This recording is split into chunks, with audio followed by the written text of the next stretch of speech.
afternoon, Kushla. Good afternoon, Julia. How are you? I am very well indeed. It's good to see you again. Another busy week. The week's flown by. Yeah. Have you had a good week with Tilly? Well, I mean, every day is like a new adventure, isn't it? And it's fantastic when you look at the world through their eyes, and especially on walks and things. It really is extraordinary to see what they are almost seeing. The wonderful thing is that just at the beginning of the week, she was really terrified about meeting people. I could see that any new people she was finding very difficult. But just in a week, we've really made massive progress on that. So I am absolutely delighted, absolutely delighted. But yes, we went on a different walk today, and hang on, I'll just put the camera around. Oh, she's a little bit out of view. I went on a different walk, and it was just so lovely to see her taking in all the environment and looking at different people. And she met a rather boisterous puppy, which, oh yeah, that's what happens when you put your throat on something. And she met a boisterous puppy, and that was quite interesting too, a big boisterous puppy. So all these things, it's just fantastic to live all these experiences with her. Oh, that's fantastic. It sounds like she's had a lovely busy week. She has. And obviously the trailer for this was showing her meeting one of the nurses before her second vaccination. And the difference between that response, even though she was in full PPE, which is pretty scary, and now with people, I'm just so encouraged, because I was quite worried about how our future would be with her being so nervous. That's fantastic. And remember, if anybody's got any experiences like that, even if you've taken on a rescue dog, not just a puppy, but changing their perception of those kind of situations. So either you've got to use what motivates your puppy most or your dog most. So if they love food, pair the scary thing with nice things. If they love games, again, pair the scary thing with nice things. So that's the whole idea of actually changing their perception of that situation that they find themselves in. So it's giving them something positive in a situation that they may struggle with. Absolutely. So such good news about Tilly. That, Kushla, she's, as you can see, quite food motivated. She's learning this game scarily quickly. She's more intelligent than me, this dog. She's amazing. But that was just fantastic, with the treats and meeting people and giving them a good experience. Really was a quick response from that. So thank you. Fabulous. Don't teach Tilly chess, because I think she's going to push your. Oh, she'd definitely beat me at that. Brilliant. Well, I know one of the things that we said we were going to talk about on this week's Tilly Talk was a little bit about separation. A lot of people, we're all starting to go back to work, getting back into the old routines. And obviously for our dogs, they've had us home for 10 weeks. And certainly with puppies, they may never actually have ever been left on their own for any period of time. So it's really important that we set them up so that they learn that it's a positive thing to be left. It's also really important, even if you are at home with your pups, that they learn to be on their own. You never know what the situation is going to be. If you take ill, you may have to go to hospital, or your dog might have to go to the vets. All of those situations where they have to be away from you, they need to learn to cope on their own. Yeah. So you've got to build this up as puppies. And I know that you've been doing exactly that with Tilly, haven't you? You left her for a bit longer this week, did you? I have.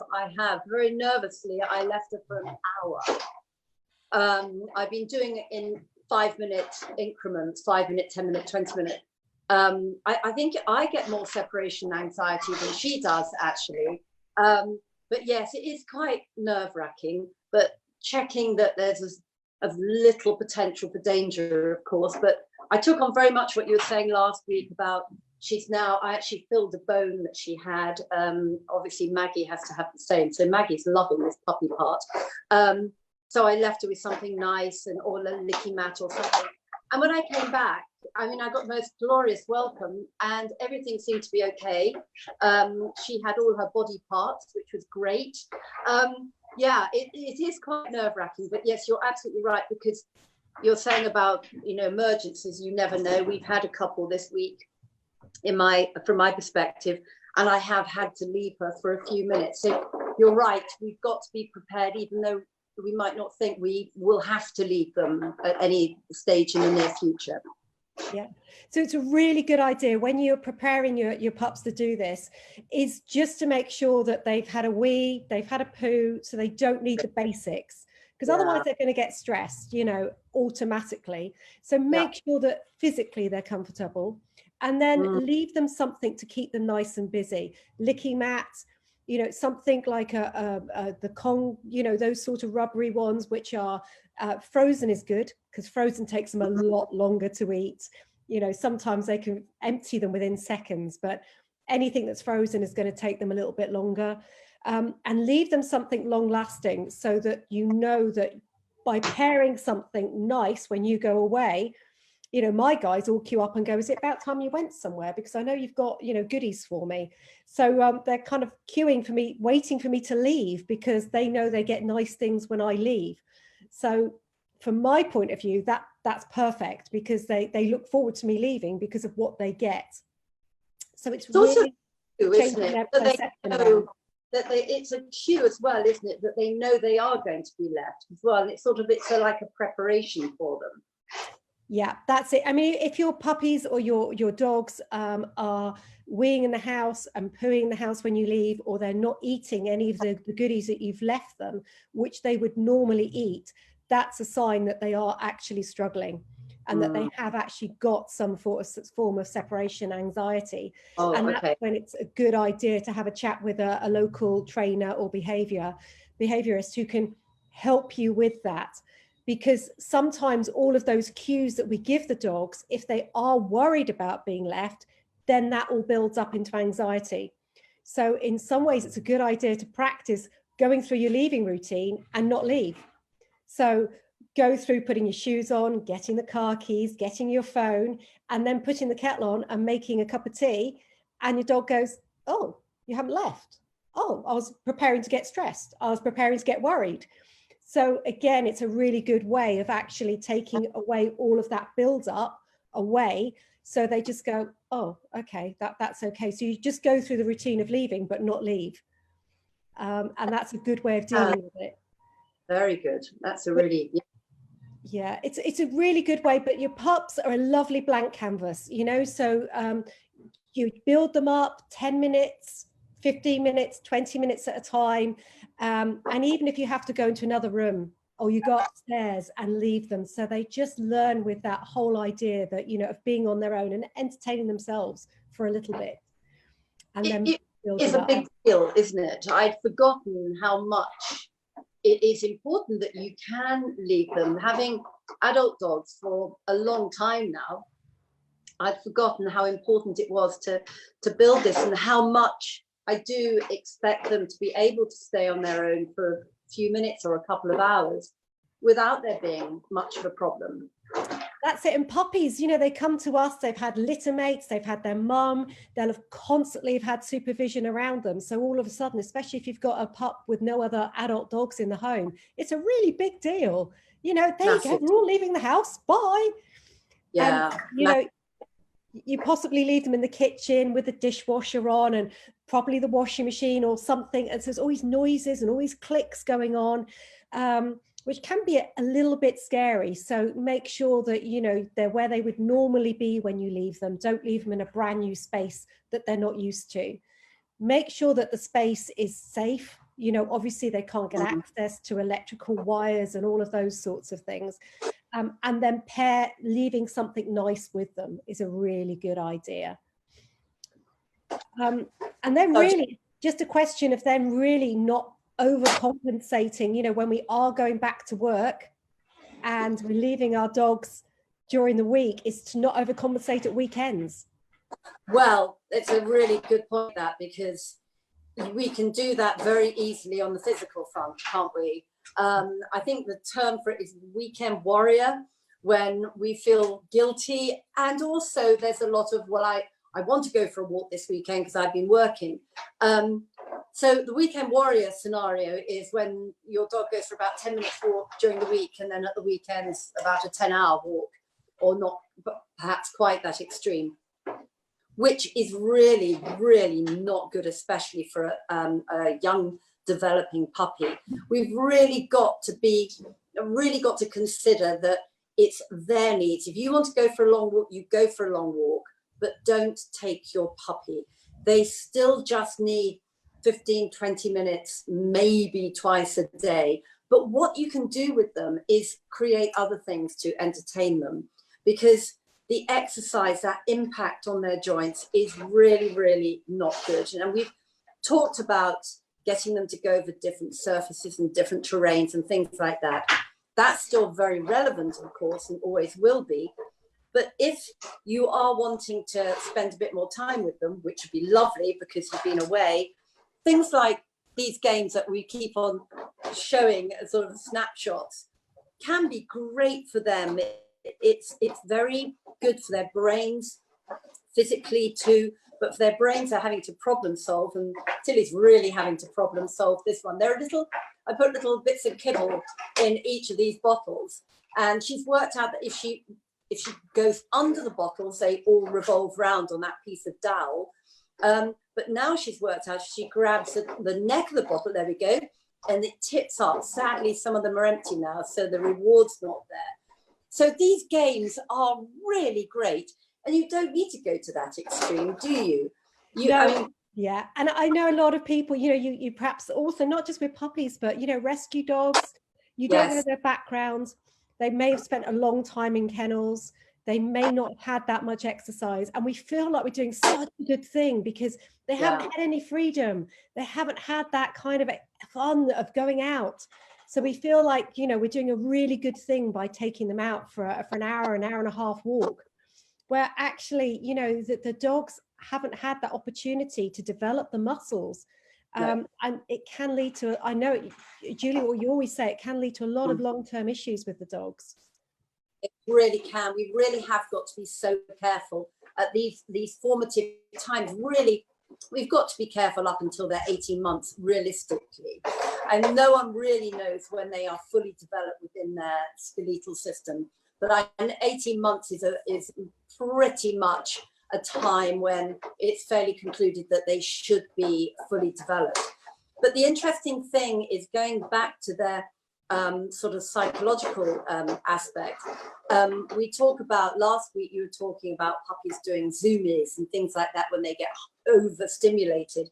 I witnessed that on Sunday. She met up with her brother and they just did not stop. We had to slow them down, but she then couldn't sleep and she got really over the top, and she started doing those zoomies. I thought, oh, now I know what it's like to have an overstimulated puppy. She really did. She changed in personality, and she was quite difficult, actually. She wasn't thinking. She wasn't being puppy logical. And they don't. I call it brain leaves body, and they don't. Oh, saw it. Yeah. And they can't just then rest. They don't. They just keep going. It just fuels it. It just fuels, and they just won't crash at all. It's like the advert for those batteries that just keep on going. That's just what she was like. But it was, she, as you say, brain left body. She wasn't the normal dog, the normal Tilly. We're back to sort of normal. We're still. Oh, here she is. How lovely! Thank you, Tilly. Funny enough, we're talking about you. But yeah, the exercise thing is so important. Yeah, and if you do want to more. Yeah, and if you do want to spend time with your pups at the weekend. Oh, well, it's okay. We're there. And if you do want to spend, rather than going for really long walks at the weekend as well, it's a really good idea to use games. Just like you've made that lovely game with Tilly. But it was made for me. But yeah. Thanks, Rosemary. Yeah, thank you. But you know, get inventive, play the find it game. We do it with all, we've got 5 guys here and we play it find it game, which is just, you know, throw a handful of treats or hide their favorite toy, and get really inventive. You know, put your dog in another room, hide their toy and say, right, go find it. It's really interesting how quickly she's got to know those 2 words, find it. It really is. And she's really getting to the stage now that she wants to learn. She's definitely asking me to challenge her more, almost. And I do little sessions with her, tiny little sessions of just little bits of training, like getting her to touch my hand with her nose and things like that. And she loves it. And then after just a few minutes of that, she's exhausted too and needs to crash out. Yeah. It really doesn't take that much, does it? Absolutely, completely. You know, usually if I do any puppy training one-to-ones and things, you know, I leave because it's, you know, one session. I always say to people, 3-minute snapshots. You know, put the timer on the cooker clock, put the timer on your phone, but only train for 3 minutes. And then you could do as many 3 minutes as you like, but attention span of a goldfish, and always finish on a positive. So they don't get frustrated and think, well, I can't do it. A bit like me doing maths, but you know, finish on something positive and they go, this was amazing. This was such fun. And then the next session, they're like, what are we doing? And it's very bonding as well, isn't it? Very bonding for puppy and owner. And because I found it's very much, you know, it's eyeball to eyeball, whereas going out on long walks, there might not be that connection too. But really, from a physical perspective, we've really got to be careful how we build our puppies' bodies, because this is for the rest of their life now. For the next year or so, we have got to be careful. Introduce, as we've been talking about in the past, introduce different directions of movement, not too much physical movement, try not too much straight line, try and ask them to walk rather than trot all the time. And those things, those key things, watch the environment, careful how you're tugging. It's all going to help, isn't it? Completely. If anybody's got any games out there that got their pups or their dogs doing, we'd love to see those on our Facebook page. So if you've got any pictures or short videos of your dogs getting inventive with some home entertainment, it'd be super to see. Yeah, we just sometimes need that little prompt of inspiration, don't we, to get our minds going of what we can do for our own pups and dogs. Yeah, right. We've run over again by 3 minutes.